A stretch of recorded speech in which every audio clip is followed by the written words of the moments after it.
সামনে বাড়িতে কোনো গেট টুগেদার আছে বা কোনো গেস্ট আসতে চলেছে আর ভাবছেন কি বানানো যায়, তাহলে এই স্টার্টার রেসিপিটা আপনার জন্য।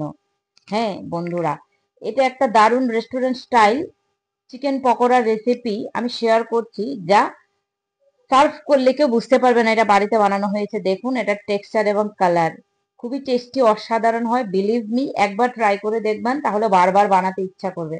তাহলে স্কিপ না করে please watch the full video. আর এটা বানানোর জন্য আমি কিছু চিকেন নিয়ে নিয়েছি। এটা আমি চিকেন, নর্মাল চিকেন বাড়িতে কাটিয়ে নিয়েছিলাম, তা থেকে যে ব্রেস্ট পিস গুলো হয় ওগুলোকে আমি ছুরি দিয়ে এরকম ছোট ছোট পিস করে ঘরেই কেটে নিয়েছি।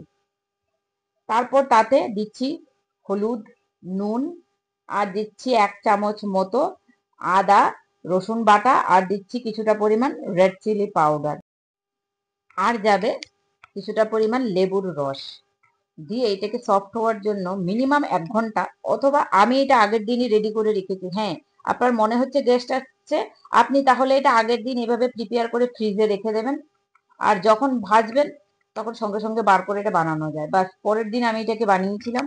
দেখুন ফ্রিজ থেকে বার করে নিয়েছি। এখন তাতে দিচ্ছি 2 চামচ মতো কর্নফ্লাওয়ার, আর যাবে তাতে কিছুটা পরিমাণ চিলি ফ্লেক্স দিয়েছি, আর দিয়েছি কাশ্মীরি লঙ্কা গুঁড়ো পাউডার কালারের জন্য, আর দেব একটা গোটা ডিম। আর ডিম পছন্দ না করলে স্কিপও করা যেতে পারে, বাট এভাবে একবার বানিয়ে দেখতে পারেন। ভালো করে এটাকে মিক্স করে নেব, আর তাতে দিচ্ছি 1 চামচ মতো ময়দা। বাস এবার মিক্স করে নেব ভালো করে। এখন কি করব, এটা ভাজার জন্য একদম রেডি। অন্য গ্যাসে ফ্রাইং প্যান বসিয়ে দিয়েছি, আর তাতে আমি তেল দিয়ে এটাকে গরম করতে দিয়ে দেবো। আর আমি নর্মাল রিফাইন্ড অয়েল তাতে ইউজ করেছি। আর মিডিয়াম গরম হয়ে যাওয়ার পর তেলটা আমি একটা একটা করে স্পুনের সাহায্যে চিকেনের পিসগুলোকে এভাবে দিয়ে দেবো। আর এগুলোকে 5 থেকে 10 মিনিট মতো লাগবে। একটা সাইড একটু লাল হয়ে যাওয়ার পর উল্টে পাল্টে গোল্ডেন রেড কালার মতো চলে আসবে, তারপর আমরা নামিয়ে নেব। আর বন্ধুরা, আমার রেসিপিগুলো যদি আপনাদের ভালো লাগে, please don't forget to like, share and subscribe the channel. বাস এখন একটা প্লেটে টিস্যু পেপার দিয়ে আমরা এই পকোড়াগুলোকে প্লেটে নামিয়ে নেব। এটা দুর্দান্ত টেস্ট হয় খেতে, আর বাইরে আর এগুলো খেতে যাওয়ার মন করবে না, একবার এভাবে বানিয়ে দেখুন। এখন কি করেছি, আমি কড়াইয়ে 2 চামচ মতো দিয়েছি শেজওয়ান সস। হ্যাঁ, শেজওয়ান সসের পরিবর্তে শুধু টমেটো সসও আপনারা করতে পারেন।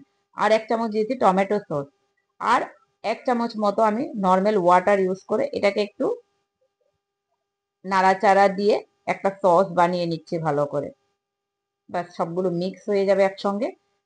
এখন আমরা পকোড়াগুলো তাতে ঢেলে দেব, দিয়ে ভালো করে কোট করে নেব। আর উপর থেকে আপনি চাইলে স্প্রিং অনিয়ন দিতে পারেন, বাট আমার ধনে পাতা ছিল বা করিয়ান্ডার লিফ ছিল, যেটা অ্যাভেলেবেল ছিল সেটাই আমি দিয়েছি। এভাবে কোট করে প্লেটে গরম গরম সার্ভ করবেন, ও যা দুর্দান্ত লাগে না খেতে। আরেকটা জিনিস, যেহেতু শেজওয়ান সস, ঝালটা একটু চেক করে রাখতে হবে। বাস আমি এটা পেঁয়াজের সঙ্গে সার্ভ করেছি, দারুণ টেস্টি হয় খেতে।